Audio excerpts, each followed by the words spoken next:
The room was almost silent when the lights went out, leaving only the thin glow of Amon's computer screen reflecting on his face. It was late, too late for most people to be awake, but he couldn't stop scrolling. Tonight, he wasn't looking for entertainment or distractions. He was searching for answers. Answers to something he'd been told his whole life, something he never questioned until now. A video paused on his screen, showed a bold sentence in white letters. You use only 10% of your brain. Beneath it, thousands of comments. Some people believed it instantly. Some dismissed it as fake. Some swore their productivity improved because they tried to unlock the other 90%. Amon leaned back in his chair, rubbing his eyes. He had heard this claim since childhood, in school, in movies, in motivational speeches. Even some teachers casually said it. Imagine if we could use the full 100%, they would say. We'd be geniuses, unstoppable. But something about that line always felt off to him. It created a strange pressure, a feeling that maybe he was wasting his potential without even knowing it. Tonight, he wanted to understand the truth. He wanted to know if the 10% brain myth was real or just another story that humans repeat without thinking. Right then, a notification popped up. His uncle, Professor Samir, had sent a message. A neuroscientist known for his calm voice and endless patience. Amon hesitated for a moment, then clicked the video call button. The screen flickered, and there he was, a man in his late 50s with tired eyes, surrounded by shelves filled with brain models, thick books, and framed research papers. You look troubled, the professor said gently. What's on your mind? Amon took a breath. Someone said we only use 10% of our brain. Is that true? I keep hearing it everywhere, and honestly, it messes with my head, makes me feel like I'm not using my full potential. The professor chuckled softly, not mocking him, but amused at the persistence of the myth. Sit back, he said. I'll tell you a story. Amon settled into his chair, ready to listen like a child hearing a bedtime story that carried some ancient truth. You know, the professor began, this myth is one of the most successful pieces of science fiction ever created. But to understand why people believe it so easily, we need to understand how the human brain became such a mystery. He opened a book on his desk, its pages yellow with age. More than 100 years ago, scientists were just beginning to map the brain. Back then, technology was primitive. No scanners, no digital imaging, just microscopes and guesswork. They saw a huge organ with billions of cells they didn't fully understand. Parts of the brain seemed silent. They weren't firing, or at least they weren't firing in ways the tools of that time could detect. So someone, not a scientist, but a writer, took this misunderstanding and turned it into a claim that humans only use a tiny fraction of their brain power. Over time, people repeated it so often that it became a cultural belief. The professor paused, adjusting his glasses. But here's the truth. Every part of the brain has a function. Every region is active. Even when you're resting, even when you're daydreaming, even when you think you're doing nothing, the brain never shuts off. Amon listened quietly, imagining the brain like a city that never sleeps. Let me show you something, the professor said, as he turned on a small device next to him. It was a brain scan animation, glowing in blue, red, and yellow. This is an fMRI scan. It captures the blood flow in the brain. Watch closely. The image pulsed with light. You see this activity? This is a person doing absolutely nothing, just lying still, breathing. And yet, look at the activity across the entire brain. The myth says we use 10%, but the scan shows we use 100%. Not all at once, but every area plays its role. Amon's eyes widened. Then why do people believe the myth?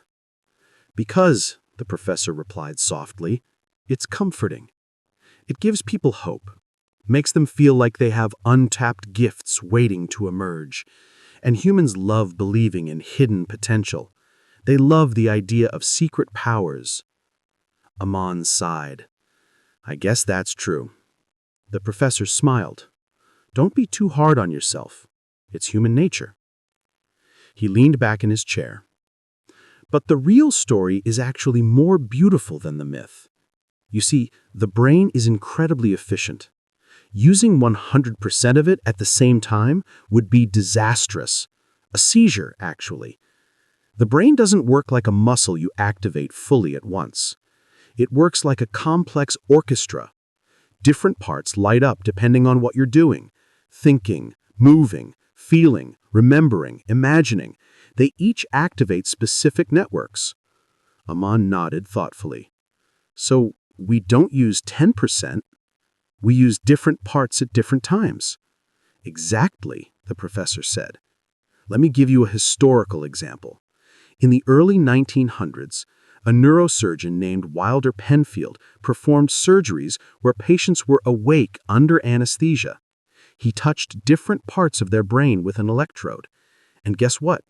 Almost every area of the brain triggered something. Movement, memories, sensations, emotions. Nothing was useless.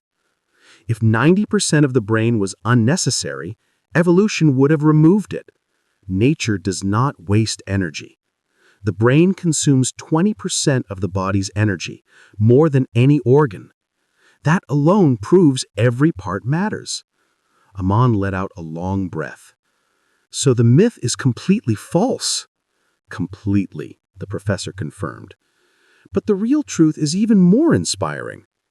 You don't have unused brain, but you do have unused skills, habits, and knowledge that you haven't yet developed. That's not because your brain is inactive. It's because your life hasn't required those abilities yet. Amon felt something shift inside him. Not disappointment, just clarity. The professor continued with a softer tone. Let me tell you the real power of the brain. Neuroplasticity. The ability to change, reorganize, rewire. Unlike machines, the human brain rewrites itself every day. Every habit, every skill, every thought changes its actual structure. That's the true hidden power. Amon looked at the screen, the brain scan still glowing with tiny bursts of light. You mean the brain keeps growing? Yes, the professor said. Not in size, but in connectivity. Even in your 30s, 40s, 50s, your brain upgrades itself through experience. Musicians grow stronger auditory regions. Taxi drivers grow bigger navigation areas. Memory champions grow dense neural networks. Amon felt strangely relieved. So the truth is, we don't need the 10% myth to feel powerful. The brain is already incredible. Exactly, the professor nodded. We don't need magical percentages. We just need to understand the reality. The brain is always active, always learning, always adapting. You don't need to unlock more of your brain. You need to use your life fully. Amon sat back in silence. The myth was gone. And strangely, the truth felt far better. The professor's voice softened. Before you go, remember one thing. You already have everything you need. You're not missing 90% of your mind. Your brain is not holding out on you. The potential you're looking for isn't locked away. It's created by your actions, your choices, your experiences. Amon glanced at the paused video on his screen, the one claiming humans use only 10% of their brain. He hit delete without hesitation. As the call ended, the room felt different. Not brighter, not louder, just clearer. The truth hadn't given him superpowers, but it gave him something even better: understanding. He walked to the window, watching the city breathe under the night sky. The lights flickered like firing neurons, alive, purposeful, connected. And Aman finally realized the truth.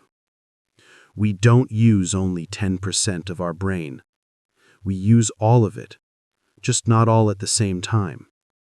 But the secret power was never about percentages. It was about how we live, learn, grow, and change. And that, he knew, was far more extraordinary than any myth.